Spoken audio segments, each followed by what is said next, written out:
Hey everyone, and welcome to this week's episode of my Disney photo editing series. This week we're going to be discussing editing fireworks photos. I've chosen a photo of mine from Illuminations. I chose Illuminations because it's really focused just on the fireworks, which is what I really want to discuss in this episode. So let's go ahead and get started with editing this shot. I'm going to be using Lightroom and Photoshop for this editing video. So the first thing we'll do is we'll change the white balance to auto. And then we'll come down to our exposure. This is quite dark, so I'm going to bump that up a decent amount. 1.43 looks pretty good. The other thing I like to do is I actually pull back on the contrast. We'll do maybe -17. The reason I do that is because the way that I edit, as I edit, I add more and more contrast into the image. Once you put the contrast in, it's kind of hard to take it out, or it takes more time. So I just pull back the contrast and get a nice flat looking image, and then add contrast as I go later on in Photoshop. So the next thing is I'll actually go ahead and bump my shadows, because we've got a lot of dark areas that need to pull the detail out of. Actually, I'm going to go all the way to 100. I typically suggest not doing that, but on a fireworks photo like this, and the fact that we're going to be denoising it later, and there's not really a lot of detail per se in these areas that we're lifting, it's going to be okay to go ahead and do that. The next thing we'll do is we'll pull back the highlights. They're a little strong.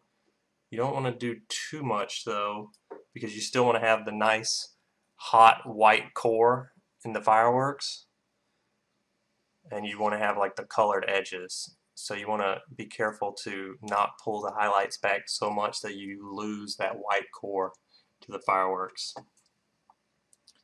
We'll go and we'll adjust the whites, give them a little bit more edge.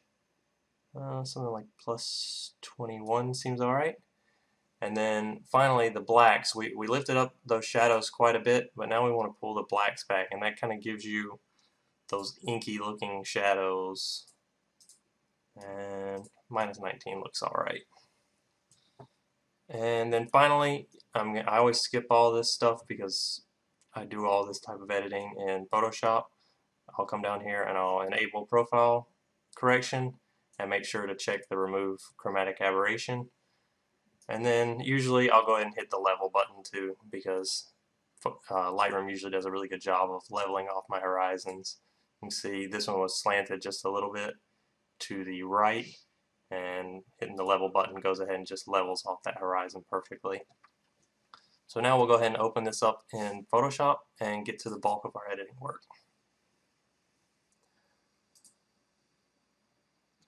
Alright, so now that we're in Photoshop, one of the first things that kind of stands out to me that I want to fix very quickly are these few little spots to the right of the fireworks, as well as this plane trail that was going on while I shot the fireworks. So what I'm going to do is I'm going to select my only layer at this point. I'm going to press Ctrl J to duplicate it, and I am going to select my spot healing brush tool, and I'm just going to make a circle big enough to heal away a couple of these spots that I saw. Not a big deal. And then we'll take care of this plane trail, and it's as easy as that. So that's the first thing I wanted to do. And we'll just zoom out so we can take a look at the whole image. Now, if you've watched my previous videos, I use a lot of Luminosity Masks to do editing, and we're going to use that in this video as well. So if you haven't seen that video and you don't know what Luminosity Masks are, be sure to check that out first, because that's going to explain what I'm going to use here in this video.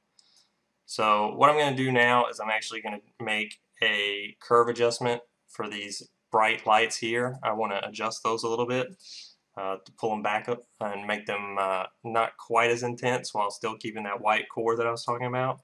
So I'm going to come into my luminosity panel here, and I'm going to create a lights 3 adjustment, and I'm going to click on curves, and you'll see our mask is really focused primarily on those bright sections of the fireworks. And I'm just going to come into my curves panel, and I'm going to pull that down A decent amount actually. I'll show you that was the before, that's the after. You see we still got the nice white cores, but it's not as blown as it was before. We'll go ahead and close that. And then the next thing I'm going to do is I'm going to do the Midtones 2 Luminosity Mask. And we'll do a curve once again. And I'm going to pull my shadows down a little bit. And I'm going to pull up the highlights ever so slightly. And this is where I was talking about adding contrast. By doing this slight S-curve, we're actually adding contrast in the midtones of the image. It's slight, but you'll see now we're getting rid of some of that flatness that we had when we brought it in originally from Lightroom. The next thing I want to do is I want to go ahead and color balance this image. In this case, because the fireworks really affect the color of everything, the foreground, the sky, and everything around it, I'm going to do a single color balance as opposed to color balancing the sky and the foreground separately. So let's go ahead and we'll color balance the midtones first, and we'll adjust by pumping in some cyan, something like that. The magentas and greens, I'm pretty happy with where that is, so actually I'm going to leave that at 0. And we'll do the yellow, blue. I'm going to pump in a little bit of blue. +5, not a lot, just a little bit. The shadows actually look pretty nice. Maybe just a little bit of cyan, 1 or 2 points. And I think I'll leave the rest of it alone.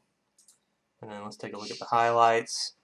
I don't want to add any cyan or red, magenta or green, but I do, because of the way that I color balance the midtones, I'm going to adjust the highlights by adding in a little bit of blue. Plus 13 or 14. Yeah. 13, that seems fine. Alright, now what I'm going to do is I'm actually going to add a little bit of saturation because the colors are still lacking a little bit for what I prefer. And the way I'm going to do that so that I'm not making a blanket adjustment to the entire image is I'm going to come into the channels panel and I'm going to control click on RGB, and that's going to make a selection of the image. And I'm going to click on our hue saturation adjustment layer. And you'll see it makes a really nice mask for us using the entire RGB channel to create that mask. And then when we make the adjustment for the hue saturation, I'm going to do 28 points, seems pretty good. Oops, went a little far. 28 points. Let me show you what that would have looked like without the mask. You'll see when we don't use the mask, it really is just too much.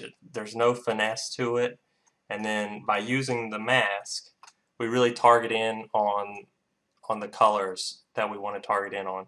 And in fact, if you wanted to adjust just individual colors, you could use this here. But in my case, I want to adjust all the colors equally, and I'm going to do 28 points for that. The next thing that I'm noticing is the shadow detail area. I want to work on that a little bit more. So I'm going to use again my Luminosity Mask panel, and I'm going to create this time a Darks 2 adjustment. And we'll do levels this time to make our adjustment. And you'll see here we've targeted the dark areas and have excluded the fireworks mainly from the adjustment we're going to make. But what I want to do here is I'm actually going to pull the highlights of the dark section only, if that makes sense, hopefully. I'm going to increase. 207 looks good. And then we'll adjust the mid-tone point of that to make it just a little darker. 0.97, and I'm going to leave the shadow end of that alone. And you'll see we've kind of increased the detail in some of the dark areas, made that a little bit brighter without making it flat. So we've kept the contrast, but we've increased the brightness of those dark areas. Alright, so the next thing I'm going to do is I'm actually going to merge visible, create a stamp visible layer by pressing Control Alt Shift and E, and that's going to take all the adjustments I've made and put them onto a single layer. And the reason for that is I'm going to go in and use one of my favorite plugins, which is the Nik Color Effects. If you don't have this, I highly suggest you check it out. You can get a free demo, and I'll be sure to include a link to that in the video description. But there's a couple plugins in here that I really like, and in this case the one I'm going to use is the Pro Contrast plugin. And I'm going to adjust the dynamic contrast, probably about 14 to 15. I rarely go over 20% with the dynamic contrast. You can really overdo it if you go crazy with it and put it up like this. I feel like it's too much. But if you keep it within like 10 to 20 points, you can get really nice results with it. The other thing I'm going to do is just add a little bit of contrast in using that as well. The correct contrast slider here, about 7%, and we'll just go ahead and click OK on that.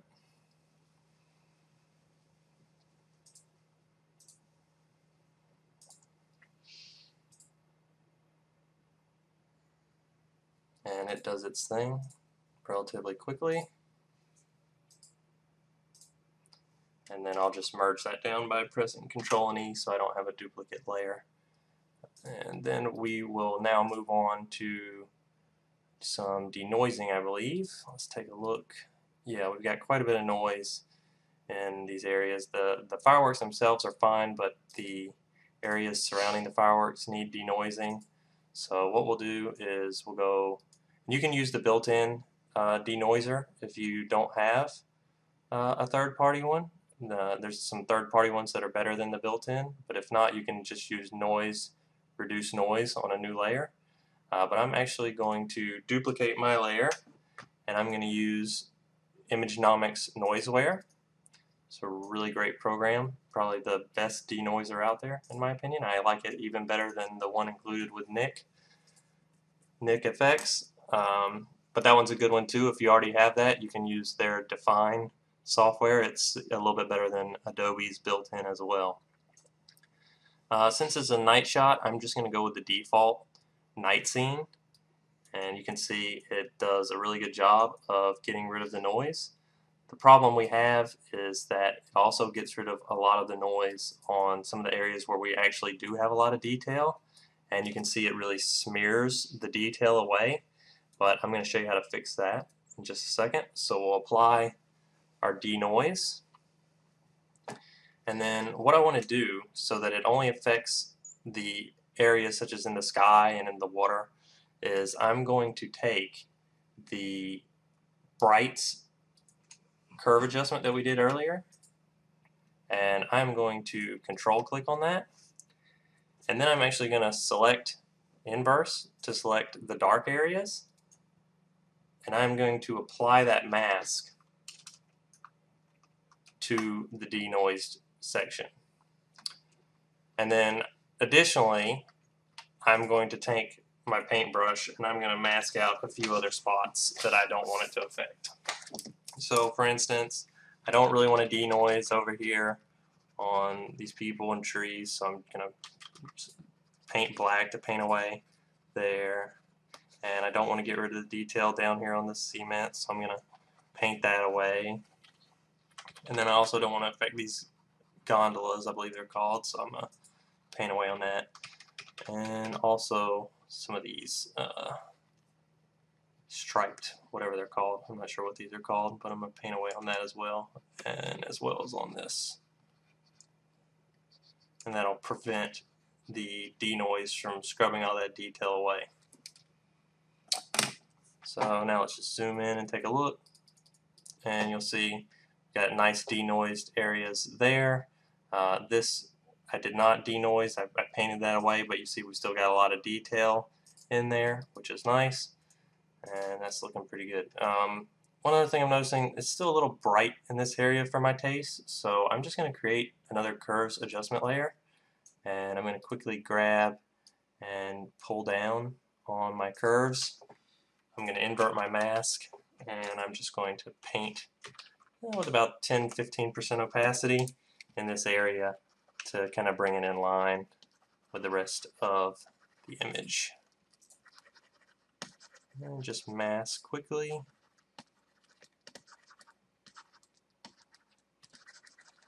And that looks pretty good. I'm going to do one final stamp visible, Control Alt Shift and E, and we're going to sharpen this image by going to Filter, Sharpen, Smart Sharpen, and I'm actually just going to do a pretty basic 100%, 1 pixel radius, 0 on the reduce noise. It's going to be a very light amount of sharpening. You don't want to go crazy, especially on firework photos, because then you'll get these really sharp edges that don't look good, and you actually want your fireworks to have a nice soft edge. I'll show you the before and after. You see it's real subtle. You actually notice it more probably in the ripples than anywhere else. That's going to be about our final image, guys. And again, you can spend a little more time on your masking than I did. I try to do it really quick for these videos, but if you're gonna, put something out there, definitely take the time and mask everything off properly. If you have any questions, comments, feel free to leave those below, and we look forward to having you back next week.